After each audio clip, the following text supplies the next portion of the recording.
Welcome to another edition of the official Jets podcast powered by Amazon Web Services. The opponent preview series taking a stop in the desert. The Arizona Cardinals come to MetLife Stadium in Week 5, and EA and I will break down the Arizona Cardinals along with Darren Urban, the senior writer of azcardinals.com. He joins the podcast. And EA, I feel like on the East Coast, especially in the tri-state area, the only thing that I know about the Cardinals is that they have a very talented quarterback in Kyler Murray. They had a splashy offseason with the addition of DeAndre Hopkins, and they're kind of an enigma right now to me because you don't know how good they're going to be, even though they have pieces in place at key positions, and especially maybe one of the most underappreciated defensive players in football, and Chandler Jones. Yeah, Chandler Jones, the ageless one. Jets fans very familiar with him from his days with the New England Patriots. And you mentioned signature defensive pieces. You talk about Patrick Peterson, who perhaps is on his way to Canton, Ohio, one of the top cornerbacks in the National Football League still to this day. I think a lot of people think maybe at this point it's Tre'Davious White or Stephon Gilmore, but the Jets have had a lot of success against the aforementioned Cardinals, even back to the St. Louis days at home anyway. They lost a game to the Cardinals 37-6 back in 1975 to open up their series hosting the Cardinals. But since then, it's been all Jets victories, 4-1 overall, including a game you were at, Greens, when Brett Favre went off against the Cardinals, 56-35, the final score of that one, September 28, 2008. But yeah, it's a team that you don't know too much about. I'm reading serious history facts, but bottom line is the Cardinals are getting a lot of love in national circuits right now, despite finishing 5-10-1 last year, because I think people were very impressed with the way Kliff Kingsbury handled that ball club down the stretch. And they do have a young quarterback who can make it happen with his arm and his legs in Kyler Murray. You know, I just wanted to say this about Chandler Jones. I didn't just bring him up because he went to Syracuse and so did I. I mean, I really do believe that he is one of the more underappreciated players in the NFL. I mean, when you look at his sack numbers, EA, from 2016 to present, 11 sacks, 17 sacks, 13 sacks, and then last year he had 19 sacks for the Arizona Cardinals. I mean, I just feel like this is a player where he should be in the same breath as someone like Von Miller, Khalil Mack, and J.J. Watt. And, you know, if you don't know a lot about the Cardinals, I think that if you didn't listen to this podcast, you'd be hearing Chandler Jones's name in the pregame broadcast, during the game broadcast, and you know that Adam Gase and this offensive line are going to have to cater some form of game plan to make sure that number 95 does not wreck the game. Yeah, but the Cardinals did have difficulty stopping the run last year, so that's an opportunity for the Jets here on paper anyway, maybe to get that run game on track with Le'Veon Bell and company behind the revamped offensive line. So this is an interesting spot in the schedule for the Cardinals because it's a 3-game road set for them because they go to Carolina and it's right in the middle. Then they go and they'll face the Jets before a primetime matchup at Dallas. When I think of the Cardinals initially, when I saw the game on the schedule, it automatically goes to Kingsbury and what they're doing on the offensive side of the football. And man, Greens, I was shocked when I saw the trade that the Cardinals shipped David Johnson to Houston, but they got back DeAndre Hopkins, and there's some draft pick collateral in that trade as well. But Hopkins, for my money, is as good as any receiver in the National Football League.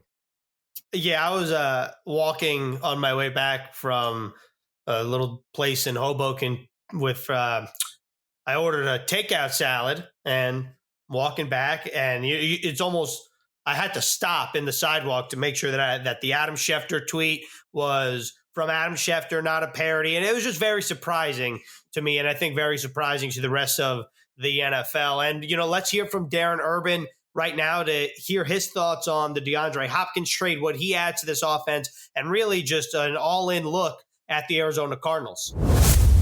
What's your overall take of the 2020 Arizona Cardinals? Because out east, it feels like the team is a little bit of a mystery to us. Yeah, it's funny because it feels like as the national narratives go on, especially in an off season where there's not any football on the field, so it's speculation has just continued over, basically since before the draft. The Cardinals have gotten a lot of nice run from a lot of national people. People seem to like the idea of Kyler Murray. Obviously, they added DeAndre Hopkins. They've upgraded their defense, so the national narrative seems to be moving in the right direction. Obviously, they're going to need to prove some things on the field. Getting a quarterback in there, as you guys know with Sam Darnold, getting a quarterback in there that you feel can be your long-term franchise guy, that the Cardinals finally did with Kyler Murray, is a huge step in the right direction. And he did have a very good rookie season. He won Rookie of the Year, and I know there's people that wonder if he should have. Seeing him on a daily basis, I think he deserved it, especially knowing how important the position is to a team. And I do think, again, I think he can take a giant step forward this year. And I think that's where a lot of the optimism around here starts, is the fact that Kyler Murray played 16 games as a rookie, played well, and now is in a position where maybe he can be like a Lamar Jackson in his second year or a Patrick Mahomes in his second year. Patrick Peterson just called Cardinals head coach Kliff Kingsbury a mad scientist. He said he sees a lot of Andy Reid in him. I think Kenyon Drake also said this guy's a mad genius. What did you see from Kliff Kingsbury in year one that has everybody juiced up there in the desert? Kliff Kingsbury is, for whatever else you want to think about him, for whatever nice house he might live in or what movie star he might look like, he's a football junkie, and that's really all he likes to do in a lot of ways. So he spends a lot of time doing that kind of stuff. And I had asked him early in the off season, hey, now that you're stuck at home even more, might you have even more time to kind of dream stuff up? And he basically said yes. And I think there was a learning curve for him in his first year. There was no question about it. He was a college coach coming into the NFL for the first time. I think there were some bumps there. But the best part is, he admitted to all those bumps. I mean, for one quick example, he felt, and he wasn't the only one, there was a lot of people in the front office that believed the same thing. He felt with his offense and bringing something new to the NFL, or a different twist to what he thought he was bringing to the NFL, they didn't do a whole lot in training camp because training camp practices are open. They didn't do a lot in the preseason games because people can scout the preseason games. They kept it very close to the vest, and he acknowledged midway through last year that he had made a mistake and not doing more in game situations and more in training camp practice situations because he was trying to keep so much hidden, and the guys just weren't ready to execute it.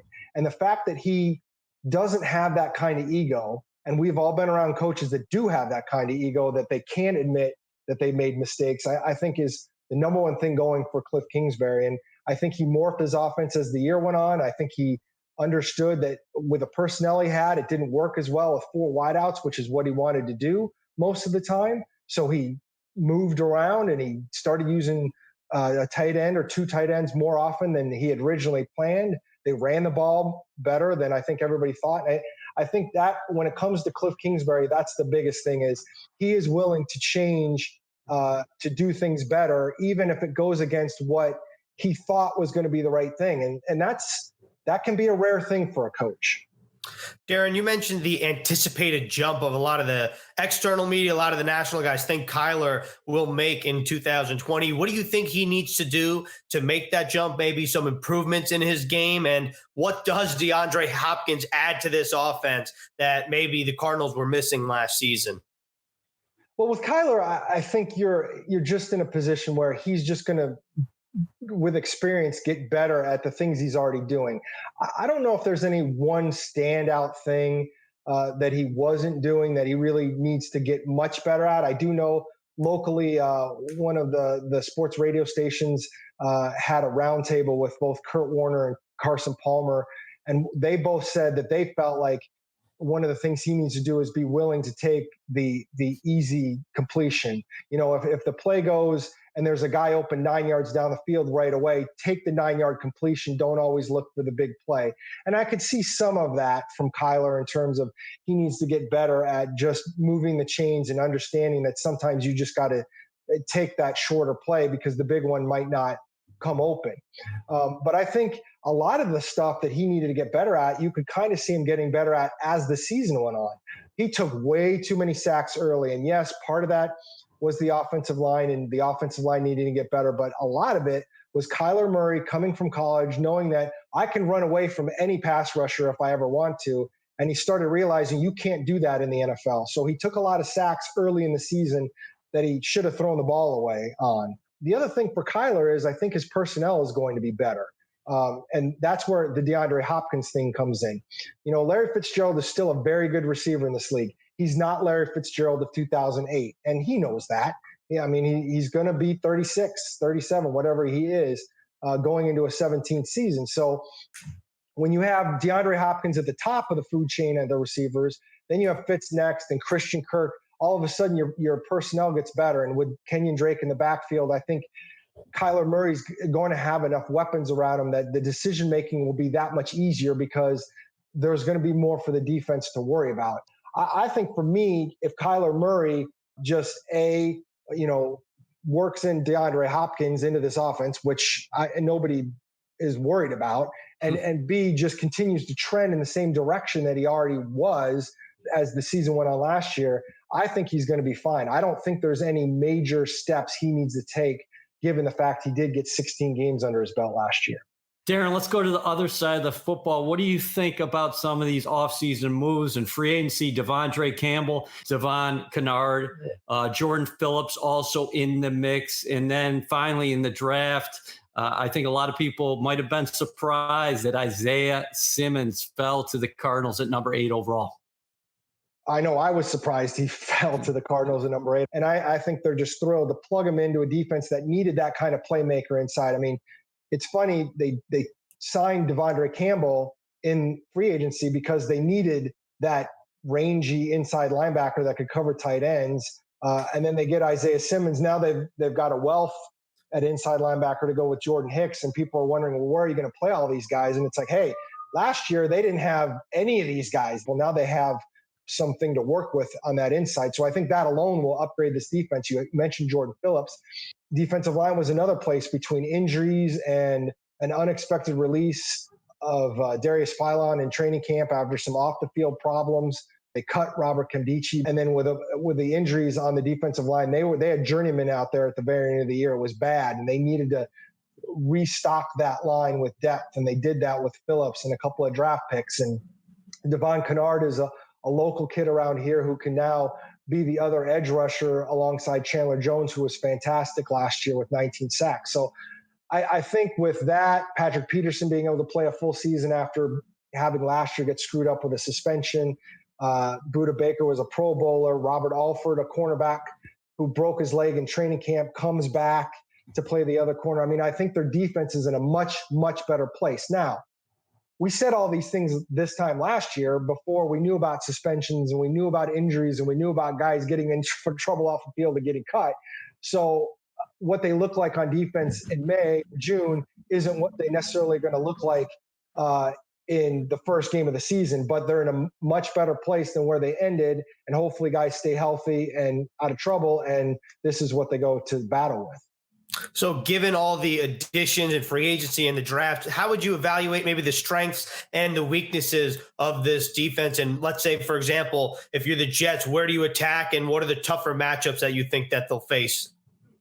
I do think the Cardinals were vulnerable against the run last year a lot because of those problems on the defensive line. I think they're going to be in a much better spot because of that. And the other thing the Cardinals have going for them now is, assuming Patrick Peterson plays like he did over the last 5-6 games of the season last year, which is Patrick Peterson level, and assuming Robert Alford comes back, and he was having a very good training camp before he got hurt, assuming he plays well, and with their secondary, the whole idea of Vance Joseph's defense was to have those guys out on an island, be able to play some bump and run, and you had a lot more flexibility with the other guys on the field.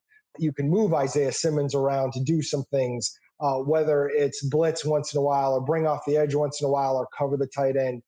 I think if all those come to pass, you have a defense that's can be a lot more aggressive and can hold up against the run and put teams in a passing situation that the Cardinals now are in a better spot in which to handle. So I think they can be a much tougher matchup, and it'll be interesting to see when you mention against the Jets. I mean, they've got a great young quarterback. You know, what kind of receivers can they put out there? You know, what can they do to, for instance, offset Patrick Peterson so that he doesn't get locked down on one receiver and take him out of the game so that you're forced to always go in a different direction. You know, what can Bell do rushing the ball against a defense that's been upgraded, but again, since they haven't been on the field, they've got to prove it. So, you know, I think where we are in the schedule at that point early in the season, have they shown what kind of training camp what either of these teams have had to get ready for a game that's early in the season. I think that's all part of the equation here. Let's flip back to the offensive side of the ball. What do you think of what is in front of young quarterback Kyler Murray? I think this team has done a decent job of setting themselves up. When the Cardinals made the Super Bowl in 2008, they did not have a fantastic offensive line. What they did have on that offensive line is stability. All 5 of those guys started all 20 games, 16 in the regular season and 4 in the postseason. And what they had last year was generally the same thing. They had a couple of injuries that kept guys out for a start here and there, but for the most part, they all stayed together. Now, that's not including Marcus Gilbert, who got hurt right before the regular season started, tore his ACL in practice, and they lost him. And it was a crucial missing part. But if they can stay healthy, this is a good enough offensive line to do what they can do. It's not a great offensive line, but it's good enough. I think they'll be fine there. Again, are they the best unit in the league? Probably not, but I don't think they're as big of a problem as a lot of national analysts like to say. Final question here.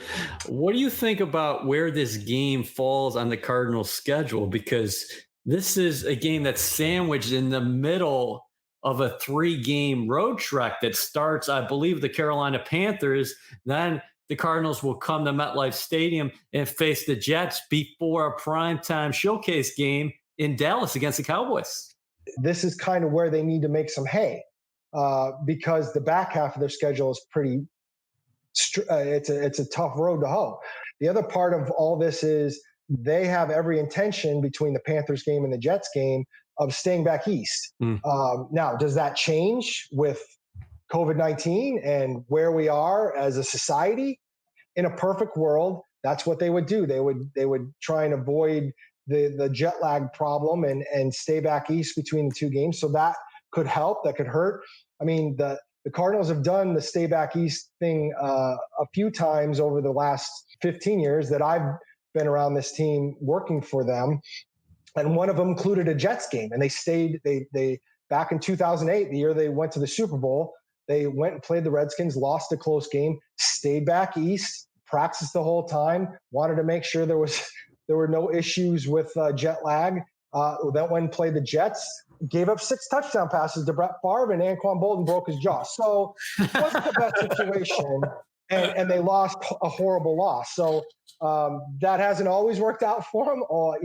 The last couple trips to New York to play the Jets haven't been good. There was that game, and then there might have been the worst football game in history with the 12-7 game, I think the last time they played in New York to play the Jets. So it has not been a fruitful history of the Cardinals in New York against the Jets.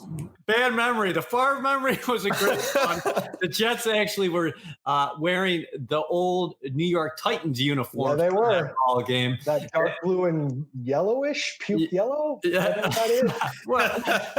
well, I'll go a little bit lighter than that. Just say yellow. Right. Okay. But the 12-7 game, oh, God, bad memories.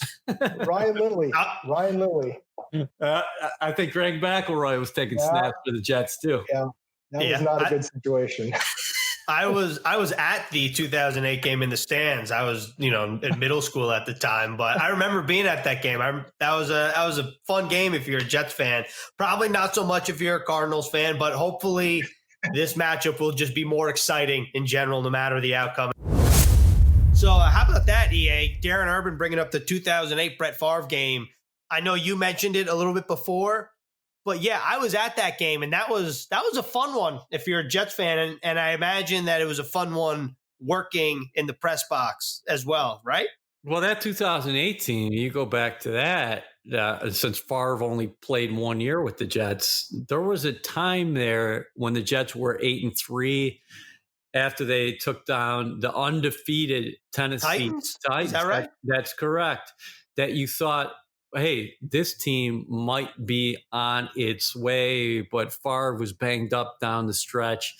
Team ended up finishing out of the postseason, made the coaching change, and that team actually preceded the last Jets' great runs in the postseason, 2009 and 2010, of course, when they advanced to the AFC Championship game. Let's talk about this Jets-Cardinals matchup in Week 5 a little bit more. I know that Darren Urban was talking about Robert Alford opposite Patrick Peterson, but it sure feels like, EA, that if the Jets want to have some success on offense, they're going to have to attack whoever is playing opposite of Patrick Peterson and probably establish some form of run game. Yeah, and you mentioned Chandler Jones. Those stats are just to jump off the page at you. Well, when a guy comes forward so well off the edge, what do you want to do? To me, I get back to the run game, and the Cardinals were not great at stopping the run last year. I know they made some off-season signings, brought back some guys, and we talked to Darren Urban about that. But for my money, I think this is a defense that you still can get after. They're tinkering with it. But in terms of the Cardinals, I think it's safe to say they're much further ahead offensively right now than they are defensively. I think they're going to score points. I think they're going to move the football. Can they stop people consistently enough to be in that mix in December? Let's just end the podcast with this quickly. I feel like we should talk about Kyler Murray a little bit. I'm just curious, what do you make of Kyler Murray, and how do you go about trying to stop someone who is so mobile on his feet and is extremely accurate with his arm as well? Well, as an Oakland Athletics fan, and I have been an Oakland A's fan for 40 years now, I was disappointed that Kyler Murray chose to play football. No, seriously, like you mentioned, this guy, he's an accurate passer, small, 5'10", but much like Baker Mayfield, and the fact that people said, oh, this guy can't play. I think the National Football League is just completely changing. And that old scout philosophy of, hey, this guy can't play in the league because he's 5'10", throw it out the window, because Kyler Murray is a very accurate quarterback. He completed 64% of his passes last year, 20 touchdowns, 12 interceptions, and he can tuck it and run more than 500 yards on the ground like we talked about. And then you're adding DeAndre Hopkins to the mix. And the thing about Hopkins is he's a guy that you're comfortable throwing to if he's quote-unquote covered, because a guy like Hopkins is never covered because he just comes down with the football. He is definitely a beast. So adding him to the mix is going to be monstrous for not only Kliff Kingsbury, but the young Kyler Murray. But again, he'll be facing a Greg Williams defense, and Williams loves to get exotic with his schemes. This is a second-year quarterback. If he can get a lead, maybe he can show him some things that maybe he did not see in his rookie season. And as Darren Urban mentioned, this is a guy who will hold on to the football at times. And when you're struggling to identify maybe where that pressure is coming from, maybe the Jets can get a lead and then tee off on this very talented young signal caller. I do also like where this spot falls in the schedule for the Jets, because they're coming off a Thursday night game with the Denver Broncos. And you mentioned the lack of familiarity. You got 10 days to prepare for the Arizona Cardinals in Week 6, whereas the Cardinals are sitting here in the middle of a 3-game road stretch. So I would say advantage on paper anyway. You like where the Jets are at. And that was another edition of the official Jets podcast powered by Amazon Web Services, the opponent preview series rolling on here. Next up, we're going out west. We're talking about the Los Angeles Chargers here on the pod.